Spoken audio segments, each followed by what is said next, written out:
Hi, I'm Opal Mitchell. I work for the Central Arkansas Library System and I work at the Nixon branch in Jacksonville. This is the Crafting with Opal program that I typically do on Thursday nights at 7, but today I'm doing it at 10 o'clock since we have the Six Bridges Book Festival going on, or they're doing programs for that at night this week, and they were doing some last week too, so that's why I had last week this program at 10 o'clock in the morning on Thursday. Next week I'll return back to the normal 7 o'clock at night time on Thursday, and next week I'll be doing another sewing project. Today I'm going to show you how to do a really simple face mask. You need just a little bit of fabric and some elastic. So I'm going to turn the camera around and show you the supplies. Click here. Ooh, that bent way down. I did not mean for that. Okay, I've already cut out my elastic that I'm going to need for this. And I'm going to do a Halloween version of this face mask. So I have some Halloween fabric here that's got candy corns on it. You just need 2 pieces of fabric for a face mask. And for a regular size mask, you're wanting to cut out a rectangle that's about 9 inches by 6 inches. And for a child, 7.5 inches by 5. And then if you need a larger mask, which I've done this for a coworker, the regular size didn't work well for him. It didn't cover enough of his face. So I went up to 9 inches by 7 inches for his face mask, and that worked really well for him. So you can adjust the sizing a little bit if it doesn't quite fit the person that you're making it for. The elastic is about 7 inches. There's 2 pieces for the regular size mask. For the larger one I made for him, that I did the 9 by 7, I did an 2 8-inch pieces of elastic for him, and that worked. But today I'm going to be showing you how to do just a standard size mask. That's going to be 9 inches by 6 inches. You always need to wash your fabric ahead of time before you start cutting it and sewing it together, because it may shrink on you later when you throw it in the wash. And with a mask, you always want to wash them. I would say after one use, especially if you're wearing it all day at work like we do, you always want to wash them. So it's nice to have a bunch of masks available, especially if you're working where you have to wear a mask all the time. I usually try to have about 5 or 6 masks, and I wash each one of them each day. So like I said, be sure whatever fabric you're going to be using, wash it ahead of time and dry it, so that way it won't shrink when you throw it in the washer after you've made your project. Because then it may be the right size when you first cut it out, and then you wash it, and then it'd get too small and they can't wear it. So be sure to do that little thing first. And then I'm just going to go ahead and get started here. I've got my 2 7-inch pieces of elastic that I've already cut. I'm going to put it over by my sewing machine, and I'm going to use a rotary cutter and this ruler to cut out my fabric for this. I picked some fabric that was some scrap fabric, so it's pretty close to the correct size already, so I'm only going to have to do a little bit of cutting on it. So let me go ahead and rearrange. I might even raise this camera up just a tad so I can put it more face down so you can see my table, and of course the light is going to glare a little bit. Let's angle that. Well, this is not working as well as the one I have at home. Let's try that again. I don't want it to fall. Okay, so I want it 6 inches across and 9 inches long, and see, there's some stuff off camera that's in the way of this really long ruler. I have a smaller ruler at home that makes this a little bit easier. It doesn't take up as much space as this one. Okay, so that's my 9-inch mark down here. I'm angling this just because it's the camera's kind of in the way. So I'm trying to make that alright, as close to that as possible. And I'm just going to cut this You want to apply, if you use one of these rotary cutters, you want to apply even pressure. And I'm doing this at an angle, so if you can apply pressure like straight down instead of at an angle, it does a much better job.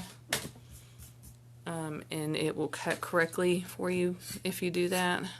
I got a little string right there. Just want to get that out of the way. Okay, and so I'm going to go ahead and cut the top of this off. That way I can kind of, oh no, I bet y'all can't see that. This piece of fabric, someone had been cutting with it, and there's a tear right there. And I did not see that when I first started cutting that out, and so that's going to not work well.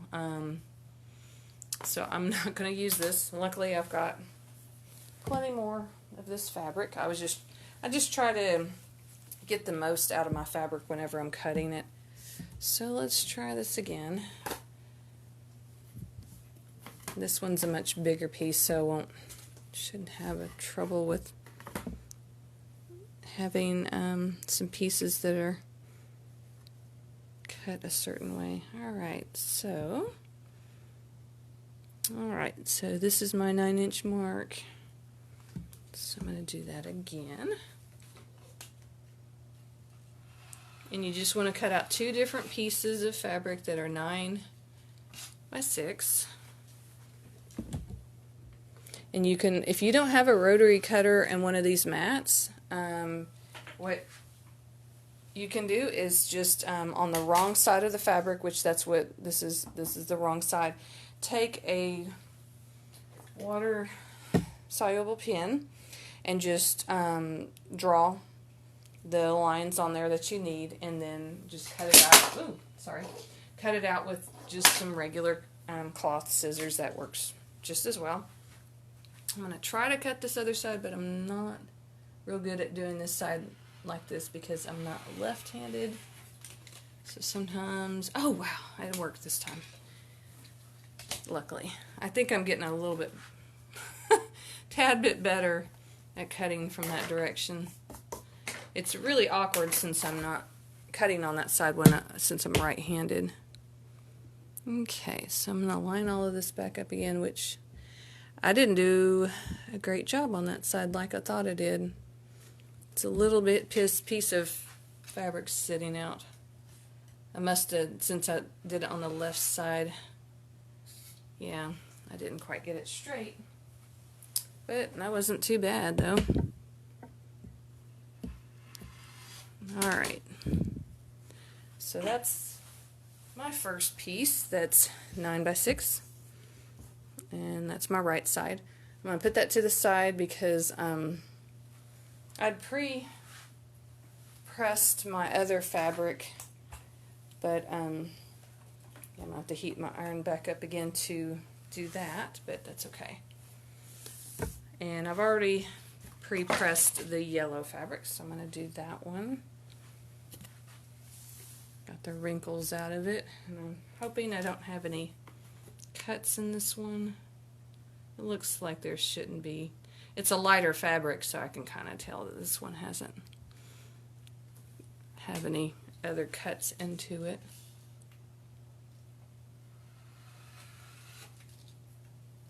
Alright, so I got that.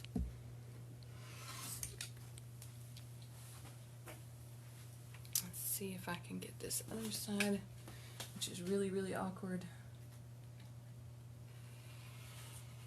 I have to swap under here. Alright, except I didn't get quite, I have a little bitty piece. There we go. So that's done.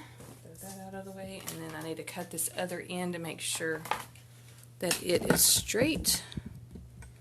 I really like cutting things with the ruler and the rotary cutter with this mat underneath it because things go so much faster when you're doing straight lines with this stuff. Okay, so that was quick and easy. I'm done with that.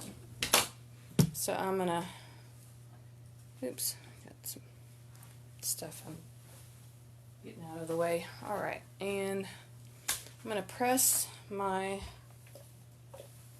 other piece real quick off here to the side. Alright, and so when you're putting these together, before you sew them together, you're going to put the wrong sides together. This is my wrong side. Well, with the solid, you know, either side can really, unless one side is shiny, can be your wrong side. So I definitely, with the print, I know this is my right side. So this, we're going to put both of our right sides together, and then I'm going to take it over to the sewing machine to sew it. Move that over here.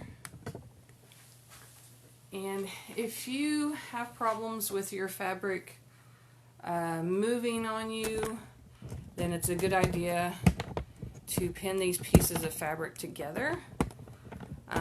You're going to notice that I'm not going to do that.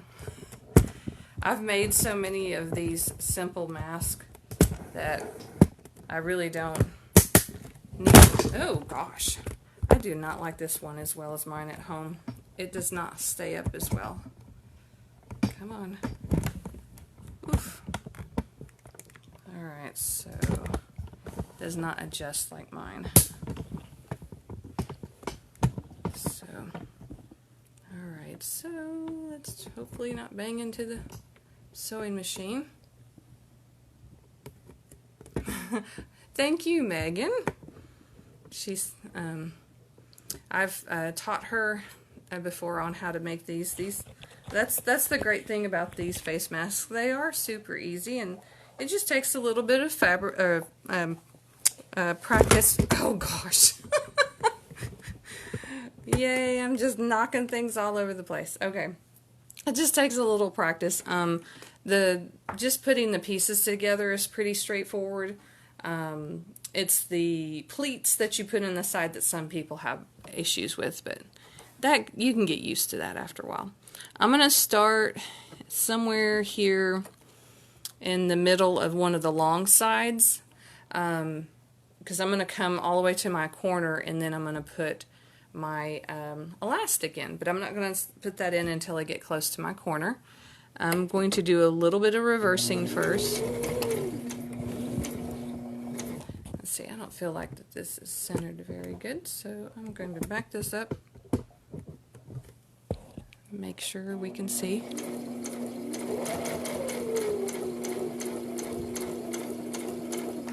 And this is not super straight, but I don't think I cut my fabric really straight, but that's okay.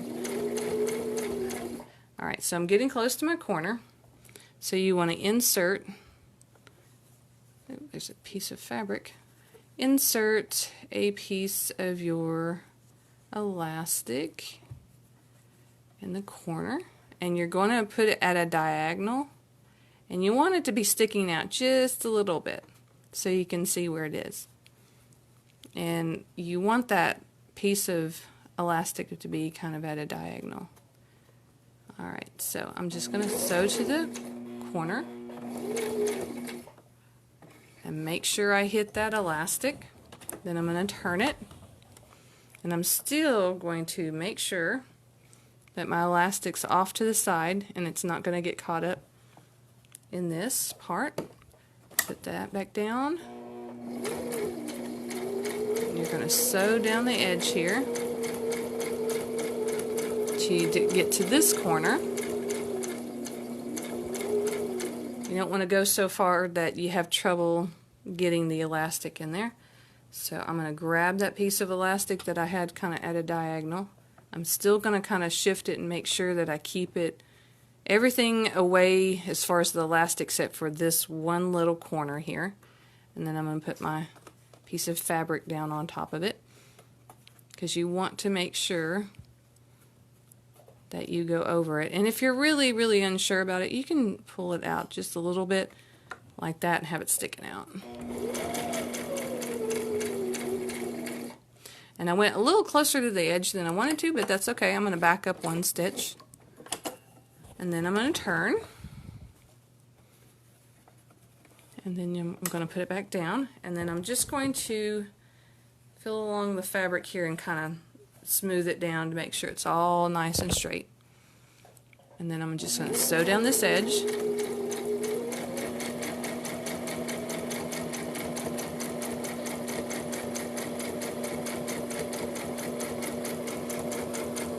Until I get close to the end. That's when I'm going to, yeah, my fabric's a little off there because I didn't pin it, but it'll all work out in the end. And I'm going to put my elastic at a diagonal here, and then put this, and since this has shifted on me so much, and I'm not really sure why, I must have not cut, I didn't double check to make sure everything got cut correctly. I think the fabric's just a little long there, so when I'm sewing, I need to sew to right about here, and I can't see that because of my fabric. I'm going to kind of watch. I really don't want to sew that fabric piece down because I want to cut that little piece off. But I'm going to go forward until I hit my elastic.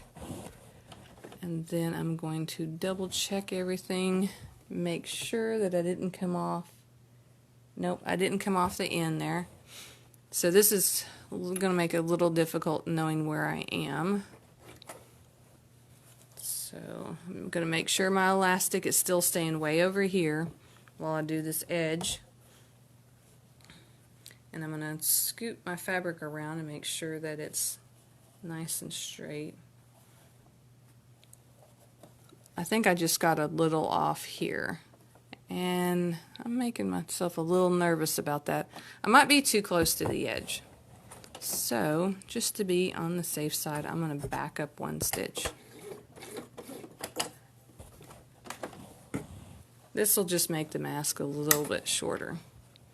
So, I want to make sure that I'm getting both pieces of fabric in this. So, we're going to go forward. And I'm going to stay way away from the edge and hope, yeah, it's working. And make sure that I still know where my elastic is, because I don't want to sew it before I get to the end here. I'm going to make sure, okay, I got off quite a bit because I was trying to avoid my corner or going off the fabric underneath, so I really didn't do a good job at keeping that fabric together.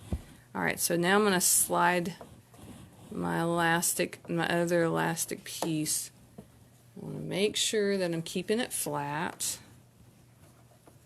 and slide it over here. Let's see, and I'm going to put that into the fabric so I can lift this up and have a little more wiggle room. Anytime you want to lift your sewing foot, always make sure the needle is in the fabric. Okay, so I'm going to pull that taut and make sure. Okay.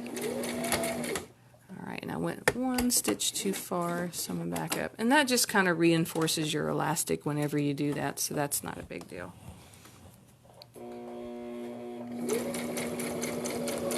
So I'm coming back around, but you want to leave at least a couple of inch opening so you can turn this right side out. So that's about a couple of inches. Well, I'm going to go forward a couple of more stitches, and then I'm going to back up to reinforce that stitch area. So, alright, so that part is done. And I'm going to turn it right side out. But I got to cut a few things off of it. I'm going to move back over here because I'm going to have to do some ironing in just a moment. And I'm going to do a little bit of fixing this fabric.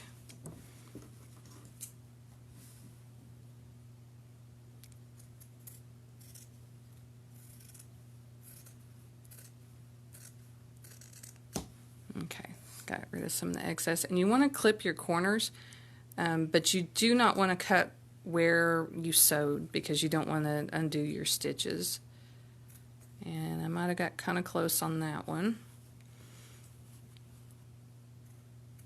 You just want to take the bulk off of the corners, so when you turn it right side out you don't have you can make your corner a little more sharp turn. I'm going to get a point turner. Kind of forgot about that. Oh, here, I can use this knitting needle for that. I forgot I had one of those that, it's a knitting needle I have that doesn't have a mate, so it's like, yeah, that'll be a good point turner. Okay, so from this opening we're going to turn everything inside out, and I might not need the point turner because when you pull on the elastic you kind of pull your corners out good, so I may not have to do that. Masks that you can make out there. There's a lot more out there that you can do. That some of them have places for filters and different things like that. But if you just want a very, very basic face mask, this one works well. About as well as the disposable ones that you can buy. Alright, so you just want to flatten it out really good. And I usually, yeah, I'm not going to need that to turn the corners. Always want to use your iron to get it nice and flat. Raise this up just a tad. Because you want, whenever we're sewing, we want to sew this hole closed, but I want to make sure that it's going to be nice and flat for me whenever I do that.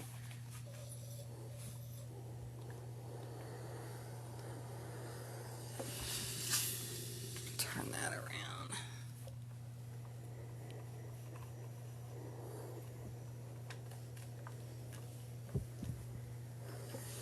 And I want to make sure, I'm doing this at a weird angle, so I want to make sure that I did a good job with that.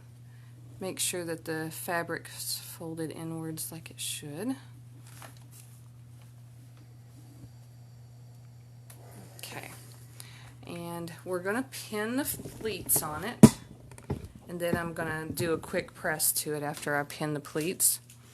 Okay, always keep in mind where my hole is, because that's where I'm going to start whenever I'm sewing it shut. Alright, so when you're doing your pleats, you just want to fold over and kind of, I've done a lot of these, I don't really measure it. You may have to unfold it a few times if you kind of want to make them about the same size, all the pleats about the same size. You don't have to get them measuring tape out to make sure. Just kind of eyeball it and see if whenever you're doing, you don't want them to overlap too much, because if you get this one on top of that one, that's not going to, it makes it harder to sew. I think I've seen some masks where people have done that, which you can. The one I do, I don't do that because it just makes it a little bit more difficult to sew, but you can still do it. I'm not sure how well it, what the fat mask feels like whenever you do it that way. But I think I've seen some that were kind of like that.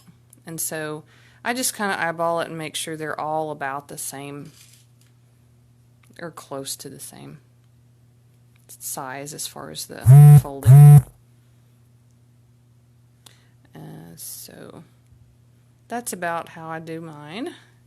And I do all mine the same, so I kind of know that what part's the top. This is like the top and this is the bottom, but that doesn't, I don't think the pleats really matter as far as that goes. That piece of thread is sticking out, and I'm going to pull it loose and tuck it in. Okay. And the only thing is that you really have to know and keep the same on the pleats. Whichever direction you fold the pleats on this side, you need to fold them the same on this side. So if I'm folding them this direction on this side, they need to go this direction on this side also. That's the main thing about the pleats you have to remember. So I'm going to fold this one and try to keep them, that's where you want to keep them about the same size, is this one's about the same size as the one directly across from it. It makes it a little bit easier, or it looks a little bit better whenever you do them about the same. And I usually kind of tug on the fabric to kind of get it to lay down for me. And then I'm going to press it real quick before I sew around the edges. And the last part, that's all you're really doing is you're sewing down the pleats, and you're also doing a top stitch on it, and you're closing the hole that you left. That's a dog hair, I think. Dog hair is following me around everywhere since my doggies that I have. Okay, so I'm going to press this real quick over here. I think my iron is still nice and hot, and just kind of loosely hold it down, and then just do a quick press. Don't hit the ends of these because they will melt. Okay, once you get a nice little press on it, then we can sew it. Alrighty, I might have to lower this again possibly a little bit. Maybe tilt it up. Seems kind of crooked. Just don't want it coming loose like it did earlier whenever I was trying to do stuff. Okay, so just be aware of where your hole is. Mine's right there. So that's where I'm going to start. I'm going to start in front of it. Let's see. Just string. Pull that out of the way. Okay, so my hole's right there, so I want to start in front of it. And if you want to get creative and have some different type of thread to sew on top, you can always kind of make them a little more decorative and use a different color thread. Like if you wanted it to blend more, you could use black, because this is mostly black fabric. If you wanted it to stand out, some orange or some yellow thread would be probably cute. And you could do even, there's different designs, stitches on your machine that you could use too. I've done that on a few of them just to do something different. Okay, let me back up. You always want to back up and reinforce your stitches when you first start. Alright, so we're just going to sew all the way around. And you do have to watch your fabric so the folds don't get in the way and you sew them on top of each other. You just want to get to the edge here and then turn and move your needles out of the way. Let me get this over here so I can have a place to put my needles. You want to get kind of close, but not so close that you're going to hit when your needles, to kind of hold, because you want your folds to stay in place when you're sewing them. And just try to get to the edge here. I usually try to get within about 1/4 of an inch or so. Now if you think this fold right here might be under too far and you might catch it when you're sewing this side, just pull your fabric out like this when you're sewing it. This edge, just to make sure, because that's happened to me before.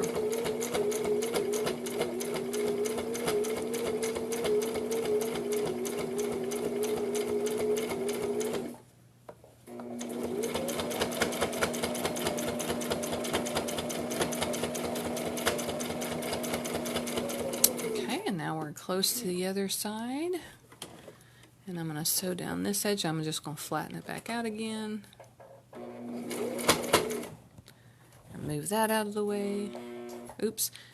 You can always push it in there manually if you stop where it kind of doesn't want to go. Like that. Because it's right there where the pleats are, so sometimes if it's not going at a fast pace, it has trouble getting through it, the fabric. Yep. Oh, okay, that's good. That's right on the corner. Okay, so I'm going to turn again. But I'm also going to pull my fabric out a little bit just to make sure that I don't catch anything. I'm just coming back around to where I started.